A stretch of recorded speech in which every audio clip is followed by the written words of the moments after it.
మరణము నన్నేమి చేయలేదు, పరిస్థితి నన్నేమి చేయగలదు. పరిశుద్ధులైన మీ అందరికీ కూడా ప్రభు పేరిట హృదయపూర్వక శలోం. కొద్ది నిమిషాలు దేవుని వాక్యం విన్నామండి. మన అంశం ఏంటంటే, ఇది నేను సేవకులు చెప్పారు వాక్యం అందించాలని. నాకు సమయం కూడా లేదు. కొద్దిగా దేవుడు ఏదైనా నా హృదయంలో ఉంచిన తలపుని బట్టి కొన్ని నిమిషాలు మీతో వాక్యం పంచుకోవాలని ఆశపడుతున్నాను. ఏంటంటే చూడండి, పరిశుద్ధ లేఖనం తెరిచి రోమపత్రిక 3వ అధ్యాయం 23వ వచనం చదువుతాం. ఏ భేదము లేదు, అందరూ పాపం చేసి దేవుడు అనుగ్రహించి మహిమను పొందలేకపోతున్నాము. ఏ భేదము లేదు, అందరూ పాపం చేసి దేవుడు అనుగ్రహించి మహిమను మనం పొందలేకపోతున్నాం అని అపోస్తలుడైన పౌలు రోమ సంఘంతో రాస్తా ఉన్నాడు. ఏ భేదము లేదు, మనందరం కూడా పుట్టుక కూడా పాపమే, మన జీవిత ప్రయాణంలో కూడా మన పాపులుగా ఉన్నామట. ఏ భేదము లేదు, అందరూ పాపం చేసి దేవుడు అనుగ్రహించే మహిమను పొందలేకపోతున్నాం. మన పాపులుగా ఉన్నప్పుడు పరిశుద్ధుడైన దేవాది దేవుడు మీ కొరకు, నా కొరకు, మనందరి కొరకు మన రక్షణార్థమైన నిత్య జీవాన్ని ఇవ్వడానికి మన పాపభారం అంతా ఆయన భుజ స్కంధాల మీద వేసుకుని మనల్ని పరిశుద్ధులుగాను నీతిమంతులుగాను దేవుడు మార్చాడు. ఏ భేదం లేదంటే అందరూ పాపం చేసిన వారమేనంట. మత భేదం లేదు, కుల భేదం లేదు, రంగు భేదం లేదు, ఏ భేదం లేదు, మనందరం కూడా పాపులుగానే ఉన్నామంట. ఆయన ఇచ్చే మహిమను మనందరం కూడా పొందలేకపోతున్నామంట. అలాంటప్పుడు సర్వశక్తులైన దేవుడు తానే ఈ లోకానికి వచ్చి మన కొరకు పాపిగా ఎంచబడి, మన దోషాల కొరకు ఆయన దోషిగా ఎంచబడి, మనందరం పాప పరిహారార్థం ఆయన ప్రాణాన్ని కలువరి శిలువలో యాగం చేసి మనందరికీ నిత్య జీవాన్ని, నిత్య మహిమను మనందరికీ అనుగ్రహించాడు. ఏ భేదం లేదంట, అందరము పాపులమేనంట.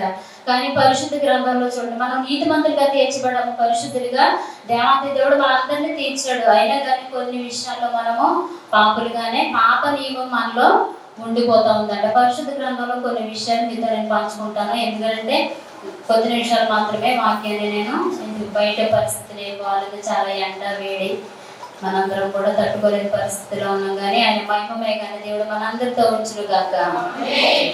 చూడండి, పరిశుద్ధ గ్రంథంలో చూడడం ఏ విషయాలు పాపం అని వాక్యం సెలవిస్తుందో కొన్ని విషయాలు మీతో చెప్తాను. చూడండి, మొట్టమొదటిగా చూడండి, యోహాను రాసిన మొదటి పత్రిక 5వ అధ్యాయం 17వ వచనం. సకల దుర్నీతి పాపమే. అది చాలు, సకల దుర్నీతి పాపమేనట. సకల దుర్నీతి పాపమే అంటే, దుర్నీతి అంటే ఏంటండి?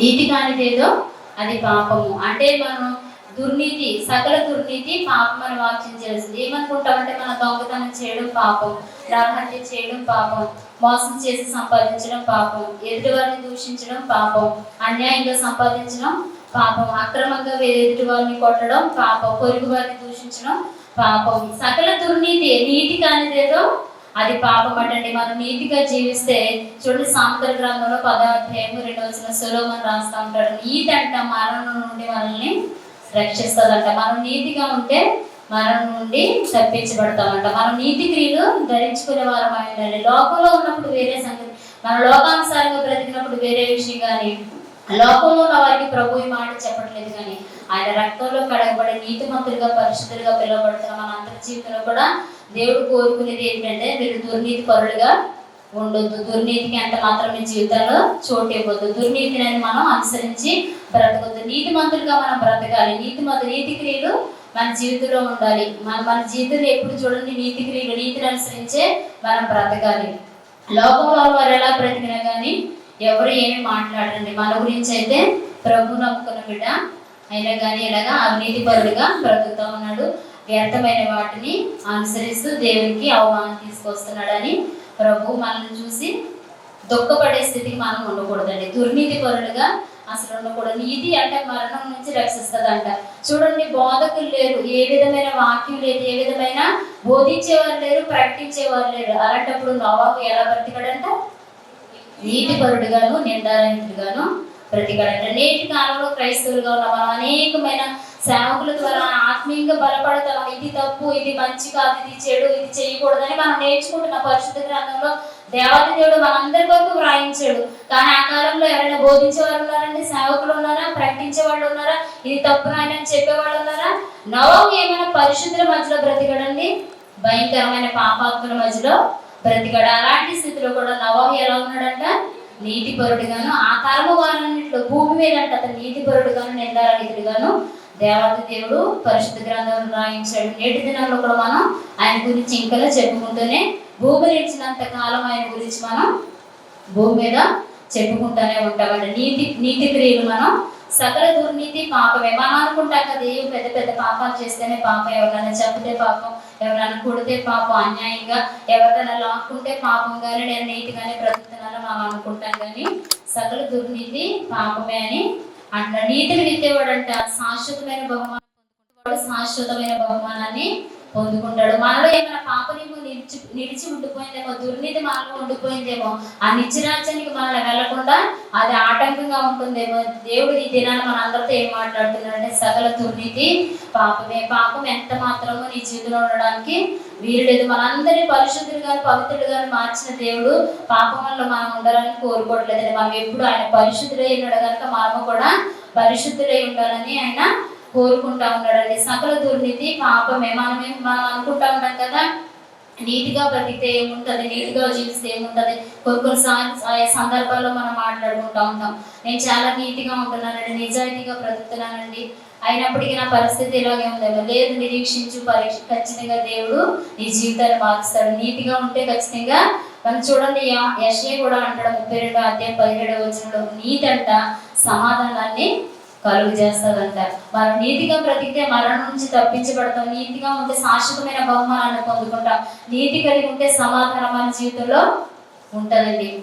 అవినీతి పరులుగాను దుర్నీతి మనలో ఉంటే కనుక మనం ఆ పాపలో నిలిచి ఉంటే కనుక దేవుడిచ్చే ఆశీర్వాదాన్ని ఎంత మాత్రమో పొందుకోలేమంటారు. చూడండి 2 కొరింథీ పత్రిక అపోస్తలుడైన పౌలు కొరింథీ సంఘంతో రాస్తారు. ఒక మాట ఉంటుంది చూడండి, 6:14 అవిశ్వాసతో జోడుగా ముందుకుడి, నీతికి దుర్నీతితో ఏం సాంగత్యం అంటే, మన నీతి ఉన్న చోట దుర్నీతి ఉండడానికి ఎంత మాత్రమో వీలు లేదు. నీతి ఉన్న చోట దుర్నీతి అనేది పనిచేయడానికి వీలు లేదు. చీకటితో వెలుగు ఏపోద్దు అనే మరొక చోట రాయబడతా ఉంటారు. నీతికి దుర్నీతితో ఏ మాత్రం కూడా పాలు లేదంటే, ఏమి మాత్రం సాంగత్యం లేదంటే, ఏ విధమైన సహవాసము లేదంట. మనం నీతిగా ఉన్నంత కాలము, నీతి క్రియలు జరిగినంత కాలము దేవుడు మనకిచ్చే శాశ్వతమైన బహుమానాన్ని మనం పొందుకుంటామంటండి. మొట్టమొదటిగా మనం చూస్తే సకల దుర్నీతి పాపమే. మనలో ఏమన్నా ఒకవేళ సకల దుర్నీతి అంటే మేము పెద్ద పెద్ద పనులే, తప్పుడు పనులు ఏమీ చేయట్లేదండి, దేవునికి ఇష్టమైన క్రియలు మాలో ఏమీ లేవండి, నేను విశ్వాసంలో బ్రతుకుతున్నాను, కొనసాగుతున్నాను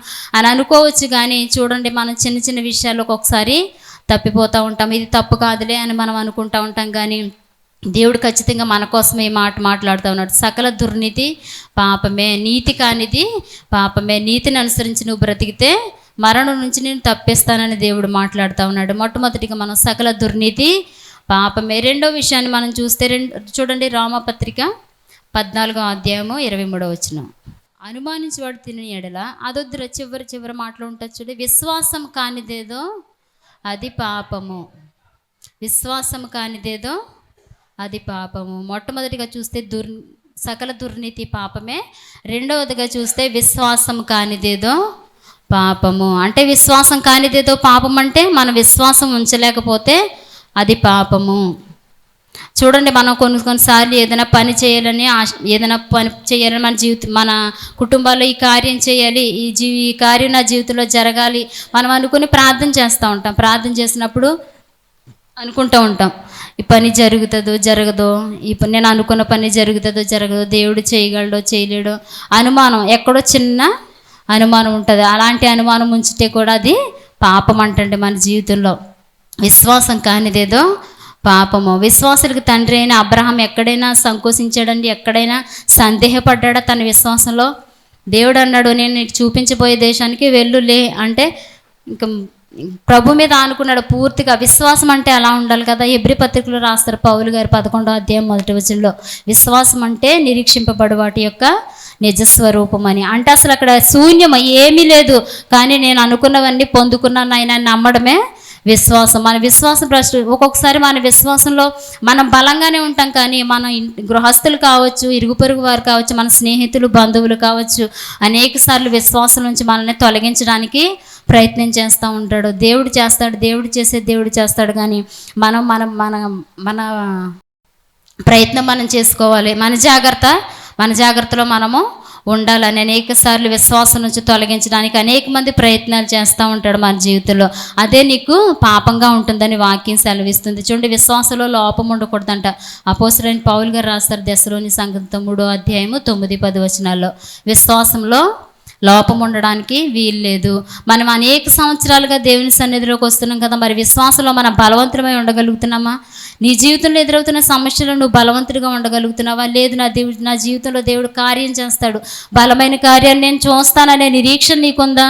లేదు. ఖచ్చితంగా మనం అనుకుంటాం, ఎక్కడో చోట తప్పిపోతూ ఉంటాం, అయ్యా నా జీవితంలో ఇది జరగదు ఇంకా అని నిరుత్సాహపడతానే ఉంటామండి. అదే మన జీవితంలో పాపంగా ఉంటుందంట. విశ్వాసం కానిదేదో పాపంగా ఉంటుందంట. పౌలు గారే అంటారు దెస్సలోనికి సంఘంతో, విశ్వాసంలో మీరు అభివృద్ధి చెందాలంటే ఏదైనా కార్యం చేసి చూడాలండి. వివాహం జరుగుతుంది, మన గృహంలో వివాహం జరుగుతున్నప్పుడు నువ్వు ప్రార్థనాపూర్వకంగా సేవకుని దగ్గరికి వచ్చి, పలానా డేటు నాకు అనుకూల సమయం ఇది, అయ్యగారు పలానా నెలలో నాకు వివాహం పెట్టండి అని ధైర్యంగా నువ్వు చెప్పగలుగుతావా? లేదు. మీరు పలానా డేట్ అనేసుకుని, ఈ డేట్కి అయితే కుదురుతుందండి, ఈ డేట్ పెట్టేస్తాం సార్, ఈ డేట్ పెట్టాం అయ్యగారు, ఈ డేట్లో మీరు ఉండాలి, ఖచ్చితంగా ప్రధానం ఈ డేట్లో జరగాలని చెప్పి మనం అంటాం. మరి ఏది విశ్వాసం? ఎక్కడుంది విశ్వాసం? ప్రభు మీద నువ్వు ఎక్కడ అనుకున్నట్లు? అది నీకు పాపంగానే కదా. అది వాక్యం చెప్తే సొంత విషయాలు ఏం కదా, దేవుడు రాయించడం మరి అందరి కోసం. విశ్వాసం కానిదేదో అది నీకు పాపం అవుతుందంట. విశ్వాసంగా ఉంటే మనం అభివృద్ధి కార్యాలు, అనేకమైన అద్భుత కార్యాలు మన జీవితంలో మనం చూస్తూ ఉంటామండి. విశ్వాసం కానిదేదో మనం కొరింథీ పత్రికలోనే అంటాడు, మీ విశ్వాసం మనుషుల జ్ఞానం చొప్పున కాదు, దేవుని శక్తిని ఆధారం చేసుకుని ఉండాలంట. దేవుని శక్తి మీద ఆధారపడితే నువ్వు విశ్వాసంలో బలవంతుడిగా ఉండగలుగుతావు, విశ్వాసంలో బలవంతురాలే ఉండగలుగుతాం. మనం అసలు దేవుని శక్తి ఎంతో మనకు ముందుగా తెలియాలి. మన జీవితంలో ఎప్పటికీ అనేకమైన కార్యాలు దేవుడు చేస్తూ ఉంటాడు, అనేకమైన అద్భుతాలు చేస్తాడు. అసలు మా జీవితంలో ఏ మేలు జరగలేదండి అనే వాళ్ళు ఎవరైనా ఉన్నామండి ఈ స్థలంలో? ఎవరూ లేము. అసలు మన జీవితంలో అనేకమైన, అసలు ఆయన కృప లేకపోతే, ఆయన కార్యం చేయకపోతే మనం ఈ స్థితిలో ఉండేవాళ్ళం కాదు. అయినా కానీ మరి విశ్వాసంలో మనం ఎందుకు తొలగిపోతా ఉన్నామంటే, ఆయన శక్తిని నువ్వు రుచి చూడలేకపోతున్నావు, ఆయన శక్తిని నువ్వు ఆశ్రయించలేని దానిగా ఉన్నావు. విశ్వాసం కానిదేదో అది పాపమట. విశ్వాసం కాని దాని జోలికి మనము వెళ్ళడానికి వీల్లేదు. విశ్వాస కార్యాలు మన జీవితంలో జరగాలంటే మన విశ్వాసం, అబ్రహాం కలిగి ఉన్న విశ్వాసాన్ని మనం కలిగి ఉండాలి. ఆవగింజంత విశ్వాసం కలిగితే మనకి కొండను చూసి అక్కడ పొమ్మంటే పోతుందంటే, ఎలాంటి బలమైన కార్యాలైనా జరుగుతాయండి. విశ్వాసంతోనే కదా పేతురు అడుగేశాడు నీళ్ల మీద. విశ్వాసం లేకపోతే మునిగిపోయేవాడు ఖచ్చితంగా. విశ్వాసం ద్వారానే నీటి మీద అడుగేసిన ప్రభు వలె, యేసుక్రీస్తు ప్రభుల వారి వలె నడవగలిగాడు. అలాంటి విశ్వాసం మనం కలిగి ఉంటే అది మన జీవితంలో పాపం అనేది ఉండదండి. పాపానికి మన జీవితంలో చోటు లేదు. విశ్వాసం కానిదేదో పాపమట. చూడండి, హెబ్రీ పత్రికలో ఒక మాట ఉంటుంది 11వ అధ్యాయం 6వ వచనంలో, విశ్వాసం లేకుండా దేవునికి ఇష్టలై ఉండుట అసాధ్యము. దేవునికి ఇష్టలుగా మనం బ్రతకాలి, దేవుడు మనల్ని ఇష్టపడాలి, దేవుడు మనల్ని చూసి మెచ్చుకోవాలి అని అంటే మనకి ఏం కావాలంట? విశ్వాసం అనేది ఉండాలంట. విశ్వాసం లేకుండా దేవునికి ఇష్టలై ఉండుట అసాధ్యమని పౌలు గారు చెప్తున్నారు. అసలు విశ్వాసం లేకపోతే దేవునికి నీవు ఇష్టంగా ఉండాలి. ఏదైనా ఇష్టమైన వ్యక్తి, మనకి ఇష్టమైతే ఏదైనా వ్యక్తి, ఆ వ్యక్తి గురించి మనం ఏదైనా చెయ్యాలి అని అనిపిస్తుందండి, అంతే కదా. మన బిడ్డలకైనా ఏదైనా, మనం అతిగా ప్రేమించే వారికైనా, మనకి ఇష్టపడే వాళ్ళకే మనం ఏదైనా చెయ్యాలని అని అనుకుంటాం. మరి దేవునికి ఇష్టంగా నువ్వు బ్రతకపోయి విశ్వాసంలో తొలగిపోయి, అయ్యా నాకు కార్యం చేయనంటే దేవుడి నీ జీవితంలో కార్యం ఎందుకు చేస్తాడండి? విశ్వాసం ఒకటి తోడు ఉండాలి. ఖచ్చితంగా దేవునికి ఇష్టలుగా మనము మారాలి. 3వది చూద్దాం చూడండి. మొట్టమొదటి, సకల దుర్నీతి పాపమే, విశ్వాసం కానిదేదో అది కూడా పాపమే అని వాక్యం సెలవుస్తుంది. చూడండి, 1 యోహాను పత్రిక 3వ అధ్యాయము 24వ వచనం. క్షమించాను. 1 యోహాను పత్రిక 3వ అధ్యాయము 4వ వచనం చివరికి వెళ్ళిపోద్దు. ఆజ్ఞాతిక్రమమే పాపము. ఎలాగట? ఆజ్ఞ అతిక్రమమే పాపము. ఆజ్ఞను అతిక్రమించడమే పాపమట. మన 10 ఆజ్ఞల్లో కూడా ఉంటాయి కదా, ఆజ్ఞను అతిక్రమించడమే పాపము. దే ఆజ్ఞాతిక్రమం అంటే ఏంటి? దేవుడు చెయ్యొద్దన్నది చెయ్యడము పాపము, దేవుడు చెయ్యమన్నది చేయకుండా ఉండడం కూడా పాపమే. దేవుడు చేయమన్న పని మనము చేయము, కొన్ని సందర్భాల్లో చేయొద్దన్న పనిని చేయడానికి మనము ఇష్టపడతా ఉంటాము. చూడండి, ఆజ్ఞాతిక్రమ పాపం అంటే ఆదాము అవ్వలు మొదటిగా పాపం చేశారు. మాట విన్నారండి వాళ్ళు. ఈ దేవుడు ఏం చెప్పాడు? ఈ తోటలో ఉన్న అన్ని ఫలాలు మీరు తినండి, కానీ ఒక చెట్టు ఫలాన్ని మాత్రం తినొద్దని చెప్పినప్పుడు సర్పం మోసగించింది అవ్వని, తినేశారు, పండు తినేశారు. ఆజ్ఞ అతిక్రమమే. అలా ఆజ్ఞను అతిక్రమించడం వల్లే కదండి ఏదైనా తోటలోంచి ప్రభువారు వారిని గెంటేశారు. నువ్వు కష్టించు, ఫలించు.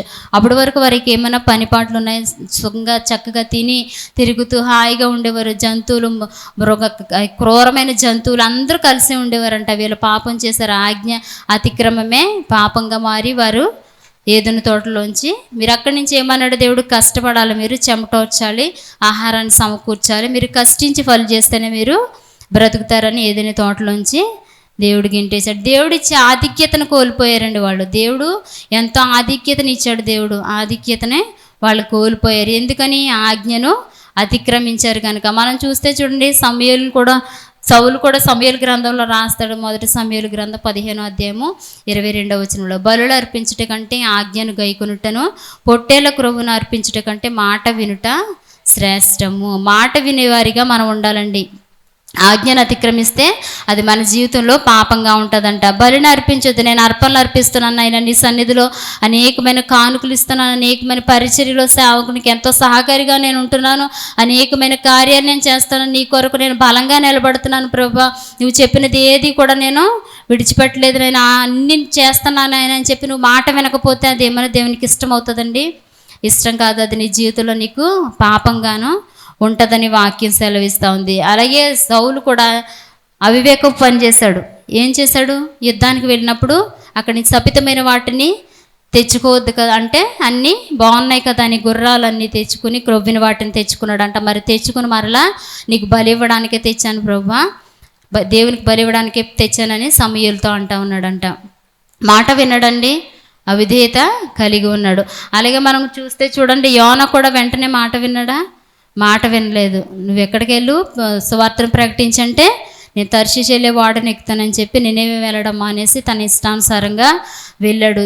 ఆజ్ఞను అతిక్రమించాడు. అదే అతనికి పాపంగా ఉండింది. మన జీవితంలో కూడా చూడండి, మనం ఆజ్ఞను గనక అతిక్రమిస్తున్నాం, మాట వినేవారిగా, మాట వినకుండా అపవాది ఒకవేళ నేను శోధించవచ్చు, మాట వినకుండా అపవాది నిన్ను వెరవించవచ్చు, కానీ నువ్వు మాట వినేవాడిగా ఉంటే అది నీ జీవితంలో పాపంగా ఉండదని వాక్యం సెలవిస్తూ ఉంది. చూడండి, మనం సౌలు విషయంలో కూడా దేవుడు తన చిత్తాన్నే మార్చేసుకున్నాడు అంటండి. ఎందుకని? మాట వినకపోవడం వల్ల. మన జీవితంలో కూడా చూడండి, దేవుడు మన జీవితంలో అనేకమైన ఉన్నతమైన ఉద్దేశాలు, తలంపులు, ప్రణాళికలు అనేకమైనవి కలిగి ఉంటాడు. కొన్నిసార్లు మనం ఆజ్ఞను అతిక్రమించడం, మాట వినకపోవడం వల్ల తన చిత్తాన్ని సౌలు విషయంలో మార్చుకున్నట్లు మన విషయంలో కూడా ఒకవేళ ఆయన చిత్తాన్ని ఆయన మార్చుకుంటూ ఉంటాడేమో. ఒకసారి హృదయాలు తెరిచి మనం పరీక్షించి పరిశీలన చేసుకుందాం. ఇదేనా అయ్యా, నేను ఆజ్ఞను అతిక్రమిస్తున్నానేమో, ఇదేనా నా జీవితాన్ని సరి చేసుకుంటాను ఆయన అని ప్రభుతో చెప్పగలిగితే ఖచ్చితంగా దేవుడు మన జీవితంలో పాపం అనేది ఉండకుండా చేస్తాడు. హల్లెలూయా, హల్లెలూయా. మొట్టమొదటిగా సకల దుర్నీతి పాపమే, రెండవదిగా విశ్వాసం కానిదేదో పాపము, మూడవదిగా ఆజ్ఞాతిక్రమమే పాపము. మన మాట వినేవారిగా ఉంటే మన జీవితంలో పాపం అనేది ఏలుబడి చేయదండి. మనల్ని పాపానికి దాసులు చేయాలని దేవుడు ఎంత మాత్రం అనుకోలేదండి. పాపానికి మనం దాసులు అవ్వడానికి వీల్లేదు. చూడండి, 4వ విషయం మనం నేర్చుకుందాము. యాకోబు పత్రిక 4వ అధ్యాయము 17వ వచనం. కాబట్టి మేలైనది చేయనెరిగియు అలాగు చేయని వానికి పాపము కలుగును. ఎలాగటండి? మేలైనది చేయనెరిగి అలాగూ చేయకపోతే అది మనకి పాపంగా ఉంటుందంటండి. మేలు చేయనెరిగి అంటే మేలు చేయాలని మనకు తెలుసు, ఒకవేళ మేలు చేయాలని తెలిసినా కూడా మేలు చేయకపోతే అది మనకి పాపంగా ఉంటుందంట. మేలు చేయాలని మనకు తెలుసండి, అయినా కానీ మనం కొన్నిసార్లు మేలు చేయము. మేము మీ దృష్టిలో మేలు చేయడం అంటే ఇన్ని డబ్బులు ఇవ్వడమో లేకపోతే ఇంత బంగారం ఇవ్వడమో అదండి. లేదు, మేలు అంటే మన మాట రూపంలో కూడా మేలు చేయొచ్చు. మనం ఆర్థికంగాను మేలు చేయొచ్చు, మాట రూపంలో మేలు చేయొచ్చు, ఆలోచన చెప్తూ వారికి మేలు చేయొచ్చు. అనేక విధాలుగా మేలైనది మనం చేయొచ్చు. మేలు చేయనెరిగి చేయకపోతే అది మనకు పాపంగా ఉంటుందంటండి. చూడండి, లోకాసు వార్తలో 6వ అధ్యాయం 27వ వచనంలో ఒక చక్కని మాట ఉంటుంది, చదవండి. పిలిచిన మీతో నేను చెప్పినదేమనగా, మీ శత్రువులను ప్రేమించుడి, మిమ్మల్ని ద్వేషించే వారికి మేలు చేయుడి. ఎవరికి చేయాలంటే మేలు? ఆపదలో ఉన్న వారికి మేలు చేయాలి. మనల్ని ద్వేషించే వారికి కూడా మనము మేలు చేయాలంట. మేలు చేయనెరిగి చేయకపోతే అది మనకు పాపంగా ఉంటుందంటే. అంటే నా జీవితంలో వారు ఎన్నో నన్ను కష్టాలు గుండా ప్రయాణం చేయడానికి నన్ను ఇబ్బందులు పెట్టారంటే, అనేకమైన ఇబ్బందులు పెట్టారు, అనేక అవమానాలు, నా ముందు ఎన్నో అవమానాలు, నన్ను ఎంతగానో అవమానించారండి. వాళ్ళకి నేను ఎలా మేలు చేస్తాను అనడానికి మనం వీలు లేదంట. ప్రియమైన దేవుని బిడ్డలారా, మేలైనది చేయనెరిగి, ఇది మేలు నేను తప్పక చేయాలి, నీ దగ్గరికి సహాయం కొరకు వచ్చిన వాళ్ళకి మేలు చేయాలని తెలిసి కూడా, అంటే మనకు మేలు చేయాలని తెలిసి అంటే మనకు ఆ స్థితి ఉంటే ఖచ్చితంగా మనము మేలు చేయాలి. మేలు చేయగలిగిన స్థితి దేవుడు మనకి ఇచ్చిన కొన్నిసార్లు మేలు చేయడానికి మనము ఇష్టపడము. వాడికి చేస్తే నాకేమొస్తుంది, వాళ్ళకి ఇస్తే నాకేమొస్తుంది, వాళ్ళకి సహాయం చేస్తే నాకేమొస్తుంది, పలానా సమయంలో మమ్మల్ని బలహీనపరిచారు, పలానా సమయంలో మమ్మల్ని ఎంతగానో అవమానపరిచారు, వాళ్ళకి నేను మేలు చేయడం ఏంటి అని అనుకోవడానికి మనం వీలు లేదంటే. మేలు చేయనెరిగి మేలు చేయాలి. అది అతనికి అవసరం. అతను చాలా ఇబ్బందుల్లో ఉన్నాడు, ఎలాంటి స్థితిలో ఉన్నాడో నాకు తెలుసు, అయినా నేను మేలు చేయాలంటే నేను చేయలేను. గతంలో వారు నా జీవితంలో ఎన్నో కీడులు తలపెట్టారు కనుక నేను మేలు చేయనడానికి వీలు లేదంటే. మేలు చేయనెరిగి చేయకపోతే అది మనకి పాపంగా ఉంటుందంట. మనం మేలు చేయటంలో చూడండి, గలతీ పత్రికలో 6వ అధ్యాయం 9వ వచనంలో ఒక చక్కని మాట ఉంటుంది. మనము మేలు చేయటందు విసుగక యుందుము. మేలు చేయడానికి ఎలాగంటండి, మనం విసుక్కోకూడదంట మేలు చేయడానికి.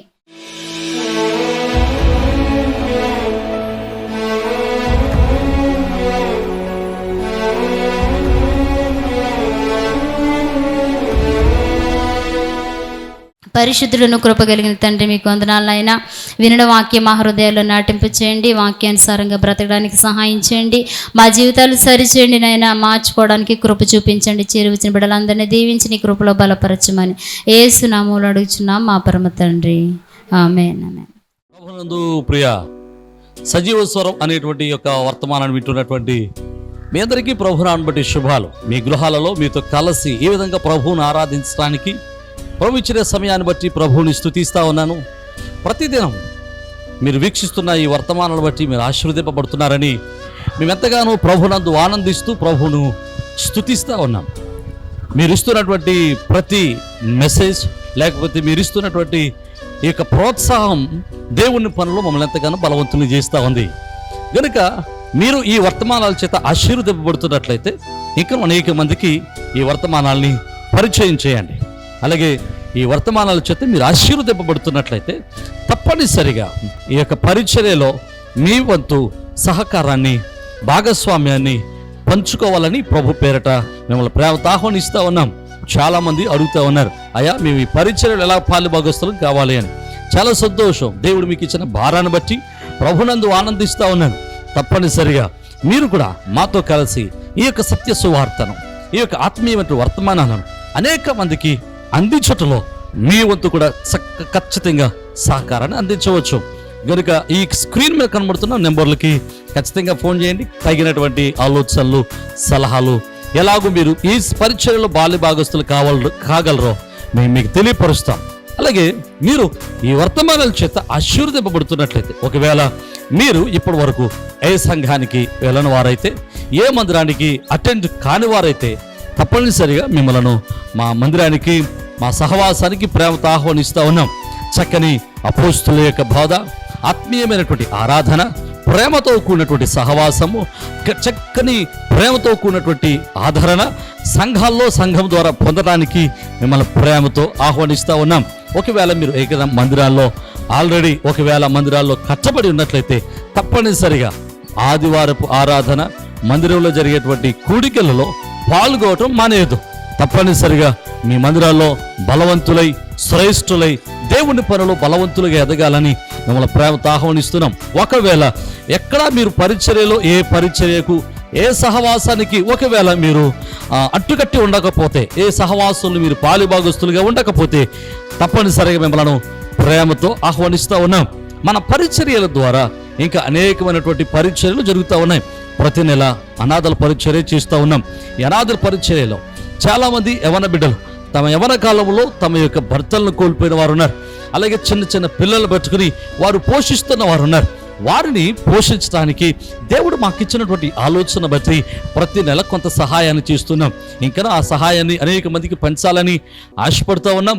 ఇలాంటి దేవుని పరిచర్యలో మీరు కూడా మీ యొక్క సహకారాన్ని ప్రేమతో అందించవచ్చు. అలాగే ప్రతి నెల సెకండ్ సాటర్డే మన మందిరంలో చిన్న పిల్లల ప్రోగ్రాం జరుగుతుంది. ఇది ప్రతి నెల జరుగుతూ ఉంది.